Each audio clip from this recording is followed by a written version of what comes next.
La semaine d'hommage à Jacques Chirac a tout d'abord commencé le dimanche avec un hommage populaire souhaité par la famille.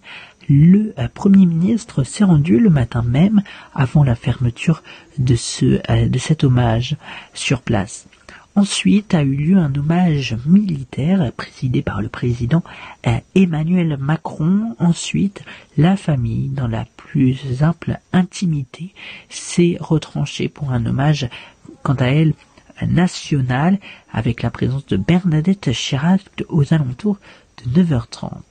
Ensuite, l'hommage national consacré à Jacques Chirac, un hommage national en présence de plus de 40 chefs d'État et de gouvernement, anciens ou nouveaux. On a pu remarquer la présence de Vladimir Poutine, assis à côté d'Emmanuel Macron, son épouse Brigitte, ou encore Carla Bruni, Nicolas Sarkozy et François Hollande, ainsi que Valéry Giscard d'Estaing.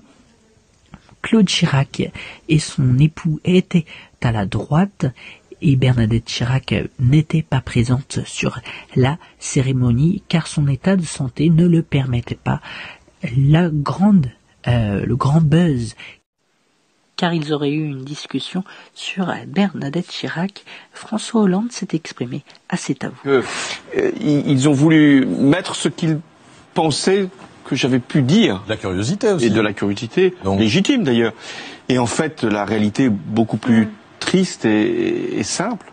C'est que elle me posait la question que beaucoup avaient à l'esprit, pourquoi Bernadette Chirac n'est pas là dans la cérémonie à l'église, et je lui confirmais que son état de santé ne lui permettait pas d'être là et que c'était très difficile pour elle. Une minute de silence a eu lieu dans tous les établissements scolaires de France ainsi que dans les administrations, notamment, on peut le voir, à la préfecture des Pays de Loire.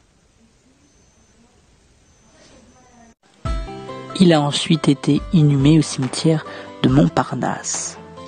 Jacques Chirac restera dans l'histoire de la France. Ce jour, le 26 septembre, restera gravé à jamais. Cet énarque s'est éteint au plus près des siens.